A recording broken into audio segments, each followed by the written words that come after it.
My name is Wes Westbrooks. I represent the Recycling Market Development Advisory Council for the state of South Carolina, a council I've chaired for the last 10 years. In addition to that, I work for BMW Manufacturing Corporation. I run the Waste Logistics Department. Lastly, I sit on the board of the Carolina Recycling Association. All three things have one thing in common, and that's recycling within the Carolinas and sustainability. I hope you will enjoy the video. If you have any questions, please contact me afterwards. Thank you. Good evening. So hopefully I won't bore you to death. My field of expertise, if you will, is in waste and recycling. Hazardous, non-hazardous, all types of packaging. I do work for a little German company with 3 initials called BMW. Been there almost 23 years now. But my passion is working with the state. So I chair a group called the Recycling Market Development Advisory Council. We are appointed by the governor. I've been doing this for over 12 years now. Our job is to get with a company, be a conduit for any company coming in, a current company, and help them recycle. In addition, we give recommendations to the governor on what we should do in the state for recycling, different materials, lithium-ion batteries, etc. So once a year, we have to issue a report. And when Christoph asked me to do this, didn't know what really didn't really know what to do for you guys. So this is kind of a new round for me. So you are the second reading, minus the governor last week that I gave this report to. He was, in his words, pretty ecstatic, which is rare. So it's 22 pages. I'll go through it, give some brief history of it. Please stop me at any time. I am not one of those polished public speakers that you can't interrupt. I prefer you do that. And once this is over, we can touch on lithium-ion batteries and any of that hard to get rid of packaging that you guys may have in your company somewhere. So this report is issued the year after, of course. It's a 2022 report. In addition to the governor, we're backed by Secretary Lightseat. You may remember Bobby Hitt, who was a former Secretary of Commerce, who just recently retired. Secretary Lightseat took over. Our council basically is made up of a group of people from across the state. We have professors from USC. Sorry, Clemson. I think we have a professor in Clemson. We had Dr. Prasad for years. He was a great resource to me. He since has backed off, and we have Dr. Spicer took his place. We have everything from solid waste to recycling to metal to cardboard to plastics, even to carpet covered. The one thing we don't have and we're looking for is hopefully with Redwood coming into the state is somebody who's got a more concentrated expertise in lithium-ion batteries. Because unfortunately, as Christoph pointed out, all the money has gone into the front end and not so much on the back end. So the report covers many things. We talk about the recycling rate in South Carolina. We're at 22.7%, which is down about 5 points from last year. This is the Amazon/COVID effect. We're seeing more people buying things from Amazon, but Amazon has since changed their packaging format. They've gone to this pre-packed bubble wrap, the corrugated bubble wrap, which can be recycled, by the way. So please don't throw it away. And not so much of the cardboard. So we're seeing a shift here. But we cover everything from the commodities market. And for those of you who recycle at your plants, does anybody recycle? Do you get refunds back? Okay. Some. Yeah, what does that mean? Some? So it depends on the weight. Depends on the weight. Yeah. So it's, what's the phrase? Packaging, location, location, location? Was packaging, packaging, packaging. Cardboard loose is worth no money. Cardboard bale is right now is $35 a gross ton. At its height, it was over $205 a gross ton. So we kind of ebb and flow with the commodities market every single day. What you hope for is to catch it on a high note, sell it, make pretty good money. In our heyday for BMW, we could probably pull back in anywhere annually from $3.5 million in recycling refunds down to the lowest point so far has been about 2.6. And it's all in the way you package it, all in the way you get it ready to leave your facility. So.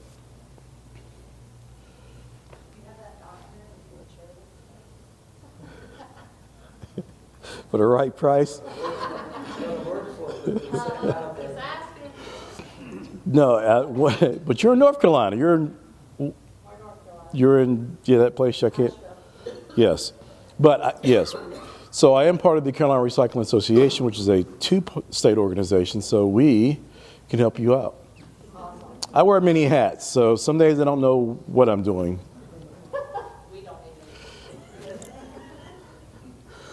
So we talk about the 5 exports. Recycled paper, if you don't know, leaves the state in droves. Top 5 exports are Mexico, Poland, India, Japan, and of course, everything goes to China. So, what you may not know is that you have several companies in the States, in North and South Carolina, Sunoco, who bought up American Recycling, which was up in Nashville. You have Pratt, you have Westrock. So the key for cardboard, paperboard, any of that nature is to go straight to the mill. So if you can package it in a bale, send it to Westrock, straight to a mill, you make more money. Most companies, if you bale it, will pay you $10 plus the margin, which is $35 a gross ton, so you make $45 off of it. Not a killing, but if you crank it out at your door at 5 to 20 tons, it makes some money overall. But you got to keep it clean. Plastics is kind of a misnomer. It used to go ebb and flow with the oil, the petroleum markets. Thanks to COVID, everything went upside down. So as gas prices used to go up, plastics refunds went up. Now it's flipped. Gas goes up, refund goes back down. The trend has not been explained, so if you have an economist in the group, let me know. We've looked at it 6 ways from Sunday, and the nearest we can figure out is supply and demand. When virgin and regrind are the same price point, you got your choice. So it depends on your company and what you want to do, how you want to present it to your customers, and how you want to sell it. But plastics is one of the things that most people don't get involved in, and they don't sort it out because most municipalities and states get stuck on the 1s, the 2s, the 3s, the 4s, the 5s, the 6s, the 7s, the 8s. And the sad truth of the matter is it doesn't matter what number it is, it can all be recycled. Most recycling locations can't tell you what it is, why they take it. They just know they've been told to do X, Y, Z, and that's what they follow. At the plant, we do EPS, EPP, PPP, ABS, you name it, we probably do it. And we ship it out in different shapes and forms depending upon what we can gather at one time. Because again, the more you can bulk it, process it, the more money you're going to make at it. And the key is for us, since we're not a batch facility, we don't produce 500 whites, blues, greens, and reds. The parts don't come in that way either. So we got to get really creative in how we package things. We'll cut it up, we'll bale it, we'll band it up, we'll box it up. So it just kind of depends on what you have at your facilities. But there is money to be made for plastics. So part of what my group does is we get involved with local state government. We have a recycling day at the State House. We visit different companies from Palmetto Synthetics down to North Augusta. We try to go out and look at organizations or businesses that may need help with their recyclables, their packaging, any needs they may have from a state level with that conduit. And a little bit later, I'll show you, we have a platform you can go to on the Commerce Department. You can input a waste or packaging you may have that you can't get rid of, and we can help you out with that. In North Carolina, you'll have to contact me via CRA, and we'll help you out. It's not a problem.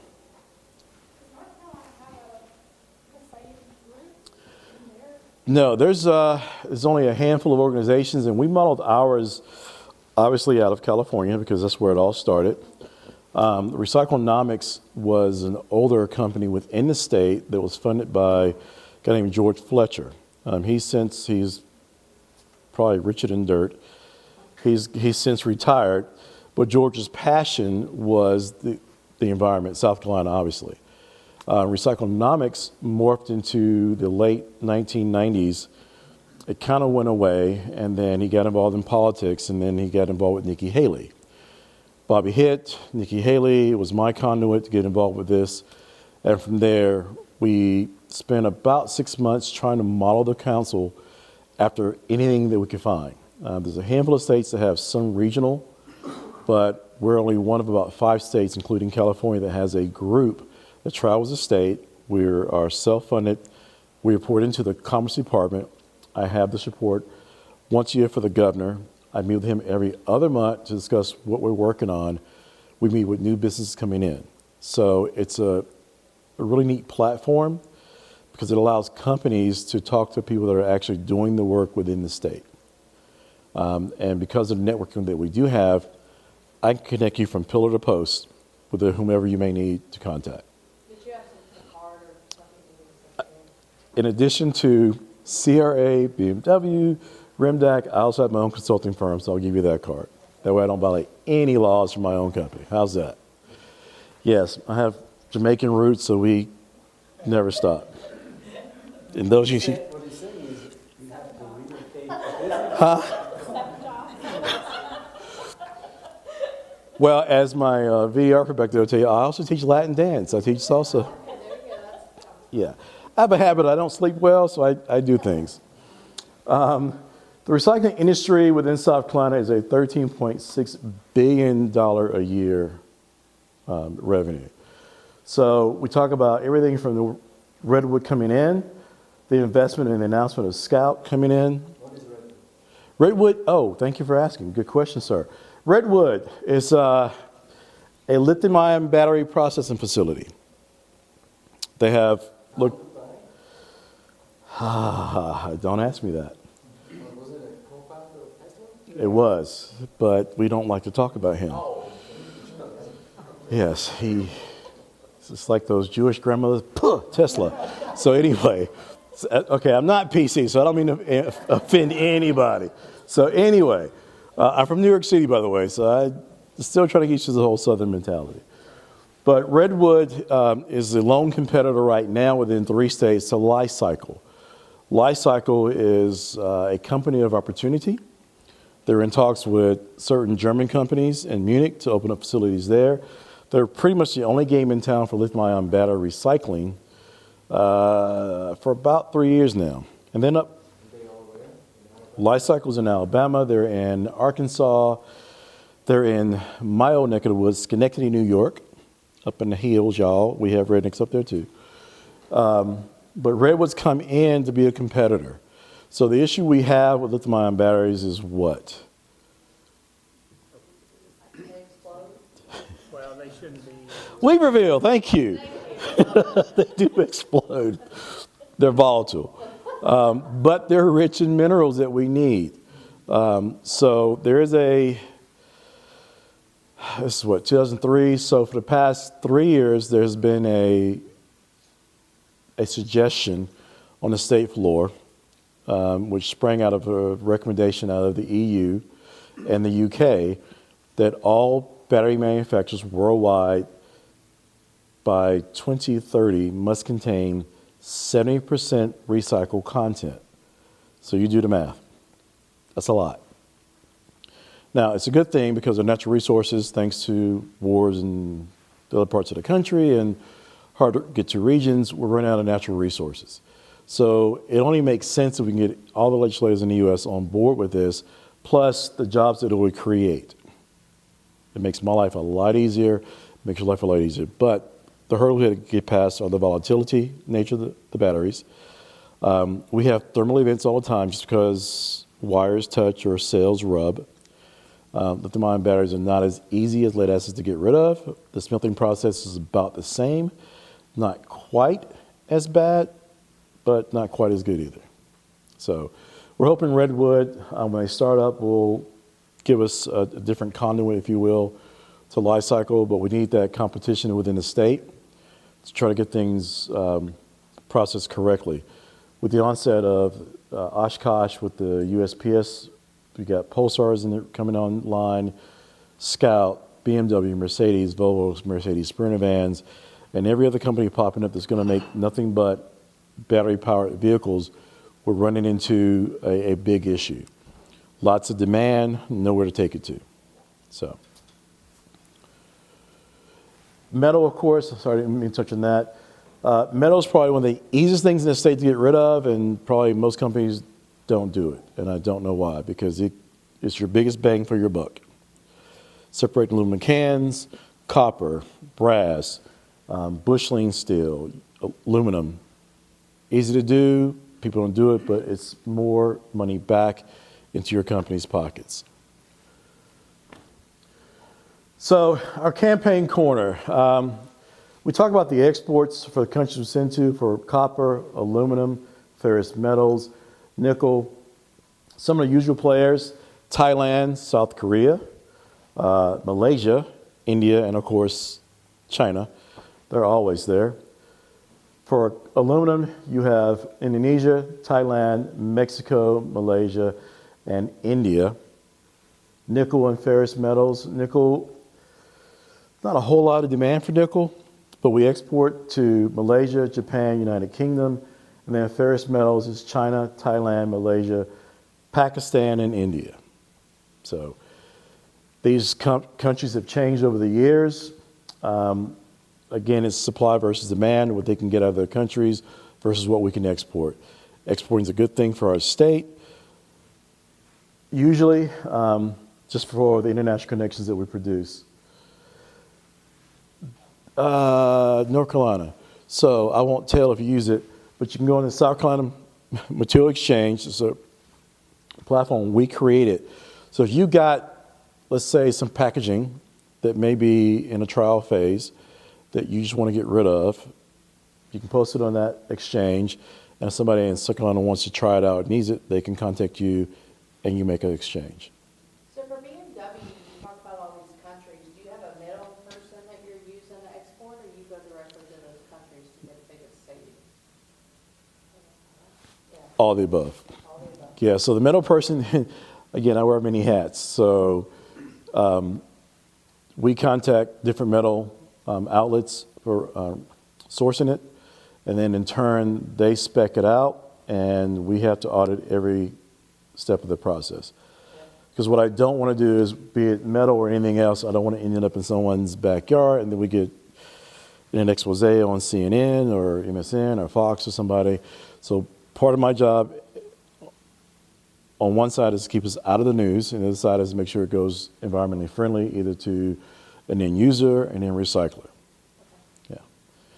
And for the record, we've been landfill free since 2012 with all non-regulated waste. Because of our zinc aluminum coating process in the body shop, we have to send wastewater treatment sludge to a Subtitle D landfill, all because DHEC says it could potentially be hazardous if it leaches into the wastewater. So we are the same way, right? We've been there since, I don't know what year, 2014. But we're really struggling with our compost, right? Because, I got the place to go. yeah, everybody, teaching 500 people what the appropriate compost is. We've got somebody that's taking it off, but I think we've gone back. The hardest part of composting is keeping it clean. Yeah. In your neck of the woods in Asheville, you've got Blue Ridge Biodiesel, which is a great little hometown company that does awesome work. You've got Atlas Organics, which has gone domestic from everywhere, started in Greenville. And you have a couple of smaller companies in your area that will do composting. The problem you have is keeping it clean, no non-compostable utensils, no clamshells, no wrappings, the whole 9 yards. Yeah. The biggest part of recycling anything, particularly that, is that as a kid, I stuffed everything in my bottle to see how much I get in the bottle, and then I throw it at somebody. Well, you can't do that anymore, although I still throw things at people, but they frown upon that. So the trick is to teach people not to do that. Yeah. But composting is kind of tricky. We've done our own encapsulation vessels, which worked out pretty good for a few years until the vessel died, and there are no mechanical people that can work on these things. So that became a problem. We tried shipping it off-site. We used compostable silverware, the clamshells, the whole 9 yards, and that works to a certain degree. So it just kind of depends on what you want to do and how far you want to take it. And in most cases, most companies that do compost, they'll give that back to their associates. So. How difficult is it to recycle chrome? Actually, not as hard as you think. There are a few niche companies throughout the U.S. that if you have it, they want it, and they'll even pay to pick it up. The trick is getting enough chrome that's going to be worth your money to ship it, either for them or for you. Chrome, what's the other one? I guess the reason why that is that chroming facilities are really hazardous. They are. So I was just thinking, well, is it as hazardous to recycle that chrome, as it is to make chrome parts? It can be, yes. And that's the kind of the downside of most recycling. From your nickel, your cadmium, chrome, there's a few others out there, that even lead acid batteries. The smelting process for lead acid battery is ridiculously dangerous. It's hazardous. It contaminates the land, but we need it. So if you ever go down to Ybor City in Tampa, great place to get some Cuban coffee, great dancing. Check it out. But Exide has one of the biggest smelting plants you'll ever see down there. Or if you want to go to the other side of the world, go down to New Orleans. Exide has a facility there that does recycling. And I mean, it's night and day based upon the ownership. Down in New Orleans, it's a hellhole versus Ybor City. It's pristine, it's clean, it's kept up. They have 0 violations on the record. No one has too many to talk about. So, yeah. So it just kind of depends on what you got to get rid of.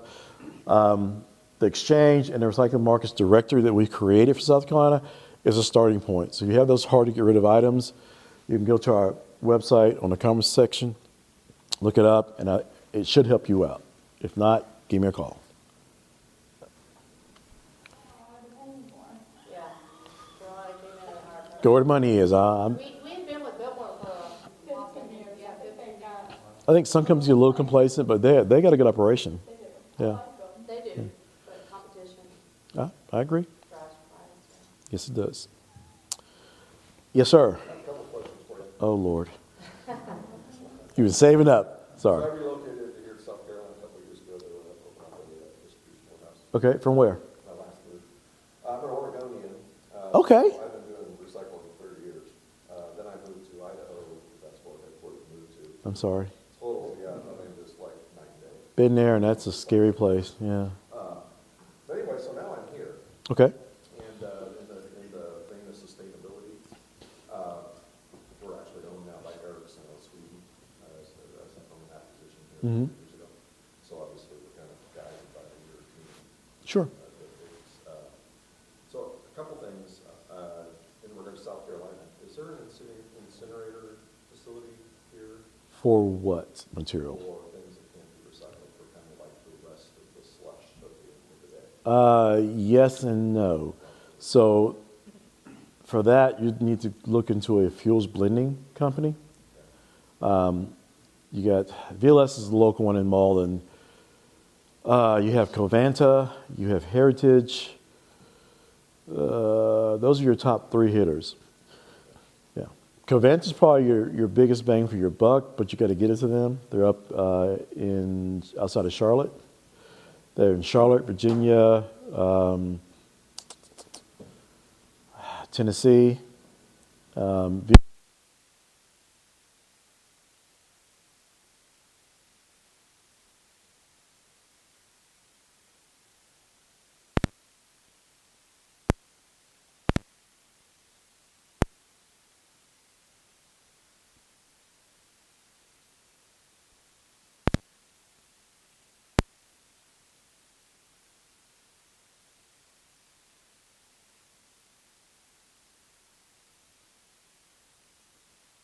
To a landfill.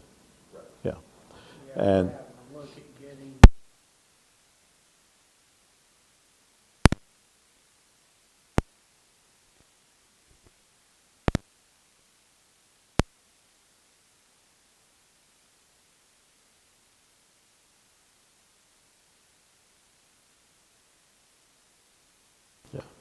second question, I'm sorry.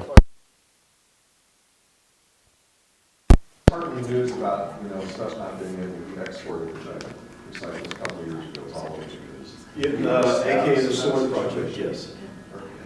So we passed, where we were before, just taking the stuff that was stacked up, was sent off and dumping it. Oh, we passed that? Yeah, The wage is still sends us. so that's still happening in regards to the So, intentions for over the recycling. past 3 years in the state of South Carolina, we, as a state, we have spent $60 million to get rid of scrap tires. Because Bob and Sue and Deborah and cousins and cousins have tires stacked in the land, and when they go, we get rid of them. And so they sit on the side of the road somewhere, and there it sits. We've had recycling companies, AKA Viva, from recycling down the next corner, had a great program set up until their owner got greedy and decided to run for all profits. And they left a ton of tires. So, you know, unfortunately, the bad is still there. We're trying to combat that every day. It's primarily one of the reasons why my group is made up of people across the state. We cover everything from Beaufort to the upstate and everything in the middle. Organizations like Carolina Recycling Association, with 500 members, and we're pushing data and statistics out as much as we can, as well as information, a means to an end. Because it's one thing to talk about it, but if you're not giving that solution, or at least a conduit to find a solution, it's not going to do any good. I thought they were looking at using tires for like asphalt materials or some basic for it or something. Yeah, the asphalt world is probably, what's the phrase? I think it's worse than mafia. It's a good old boy system. Most asphalt companies have deep roots, especially in South Carolina. And Prasad, my buddy at Clemson, that was one of our projects back in the early 2000s. In fact, we paid for a couple of roads at Clemson using rubberized asphalt. The front end is more expensive. The product lasts 10 times longer. Yeah, because It they didn't improves want to your- sell them that way. Your fuel mileage, yes, but the asphalt company saw that as a detriment because now they have to repay as often, so they can't charge as much. And then the state enacted, most states supported government-driven operations, lowest bid wins.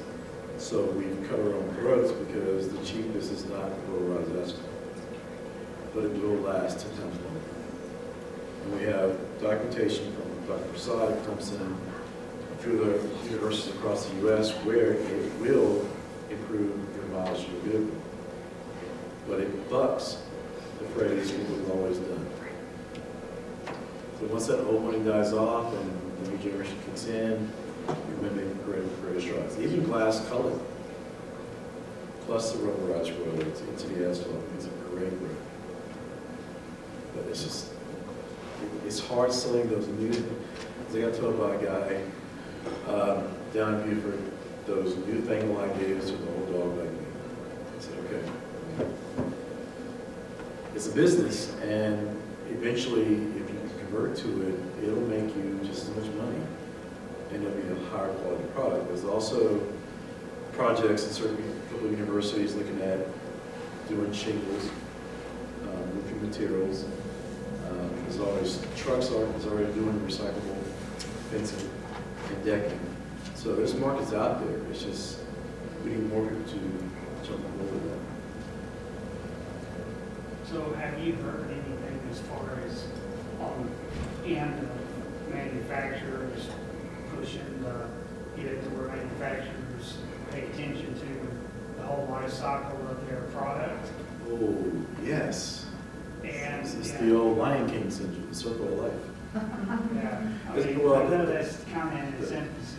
Yeah, the fancy term is circular economy. Yeah. So even our group wants us to only use companies that will guarantee the recycled material will come back in a way, shape, or form back into our plant, either in parts, packaging, etc. And it's a great concept that's got some pretty much global attraction to it.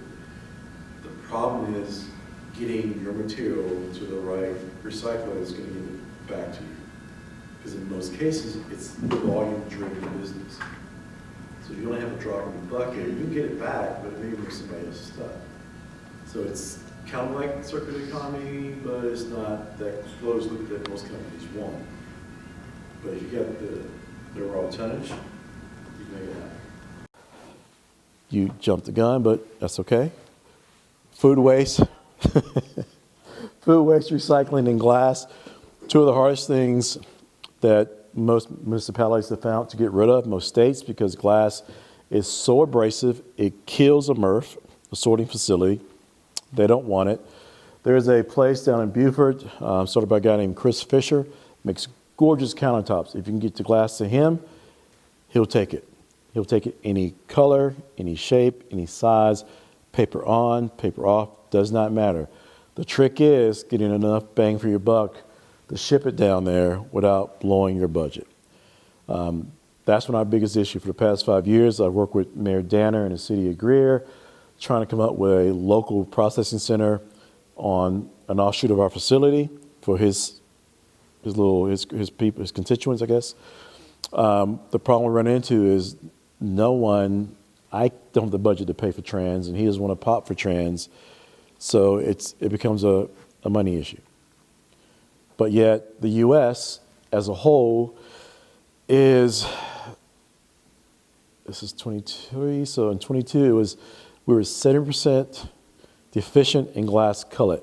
So we were buying glass cullet from France and the UK. So the beer bottles, the wine bottles, we need it, but we won't recycle it. So what does it tell you about us? We're a little backwards. So it's kind of a give and take some days. This takes so much to ship it because of the weight. The weight. Well, and glass is kind of like food waste. Strategic Materials, Strategic Glass in Atlanta was one of our biggest supply, recyclers, if you will, that did Spartanburg County, Greenville County, TR, Easley, places like that. The problem they ran into was not trans, but it wasn't segregated and sorted. So then they went to a couple of delaminator machines to get rid of the labeling and the caps. That worked out great, but they break down fairly frequently. So it wasn't worth the money to keep up. So Strategic does all the bars in Atlanta, in that surrounding area. They do pick up in North Carolina and some in South Carolina, but for bars only, and their restrictions are very narrow. So, and any deviation, you're paying for it. Chris Fisher, his group, he's trying to grow and get larger.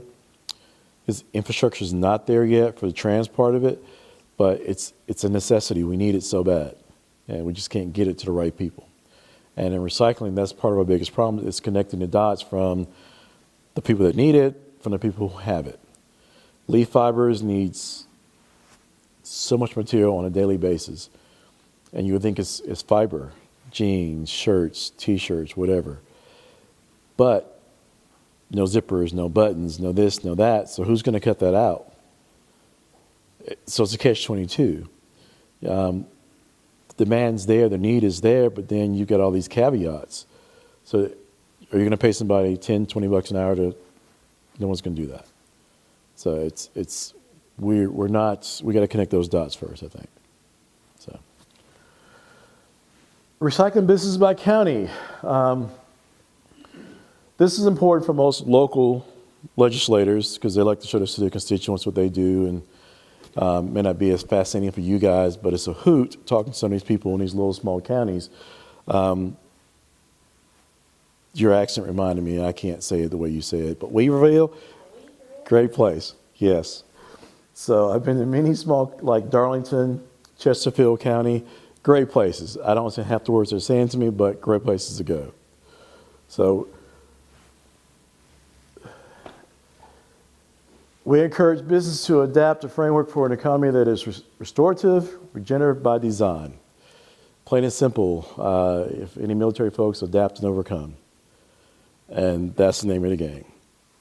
Recycling is as easy and or as hard as your company or you want to make it. But if I can teach a 7-year-old who loves dinosaurs to recycle at my house, it can be taught by anybody. So take advantage of your Earth Day celebrations, American Recycles Day in November, those are days to capitalize on. And if you have anything that we can help you with from my side, I travel and I do what I can do to help out anywhere. And if you have nothing to do next week, come to Wilmington, North Carolina. We have a conference down there. We have one every year. Next year is in Cherokee County at the new Harrah's Cherokee Casino. Yeah. So we travel, but there's places out there to go to, resources we have, and even though it says South Carolina, anyone's welcome to tap into it. So you a vet? My dad was an Air Force pilot. I don't follow rules very well, so I tend to get in trouble, and yeah, it. Curious 'cause you the lingo. I am a vet, by the way. Well, thank you. Yes. No, I grew up in an Air Force household, and so yeah, you learn things, and he would say do one thing, and I would do something different. But to this day, I can make a very tight bunk, and drives my kids crazy. So yeah. I can only say I grew up in Switzerland, it's like Germany. I mean, you get fined if you don't recycle the right way. Yeah. If you don't separate, if you don't put it in the right bag or container. I mean, you got it's not like the soup Nazi, but it's like the garbage Yeah. Nazi. So we just need They'll to start open it up. fighting everybody. Oh, that's the wrong little tag on it. They'll open it up and then they look at you, oh, this is Chris in Yes. apartment so-and-so. Next thing you know, you get that $100 fine. Yeah, I came down from New York in 2000, and the thing that got me when I moved here is you guys didn't recycle, not very well. In New York, to Chris's point, I had 3 containers that I put out on different days, and I put the wrong color container out on the wrong day. I got a fine, and I'm gonna tell you, being colorblind, that's a hard thing to do. So it messes with you. But also, my European colleagues are, taken aback as well because we don't recycle like we should. A lot of northern states do pay as you throw. So you can go to your local grocer, get your color-coded bags for your paper, your plastic, your glass. You tie it up, you sit it out, and the tags you get from the local waste hauler or recyclers has your name, a barcode on it. They scan it, and they send you a bill once a month. So most states are requiring it. Some states aren't. South Carolina, North Carolina, we're kind of behind the curve a little bit. Georgia's getting better, not by a little bit. Florida's got it, okay. California is always the poster child. They're strict, they're annoying, but at least on that part of the world, the recycling is working for them. So we have campaigns in the state called Your Bottles Means Jobs. We started the campaign about 7 years ago. Plastic bottles, getting clear bottles, plastic bottles, clean bottles to a recycler. We've helped grow the jobs market by about 20% just on the recycling side for Your Bottles Means Jobs. We've got producers retrieve B540 in the state that will take a plastic bottle and make nice jackets, nice suits, uniforms out of it, the whole 9 yards. So our goal is in the state to empower companies to do the right thing by having the resources and give you the help you need. So that is my boring presentation. I hope it's okay for you guys. You have a question?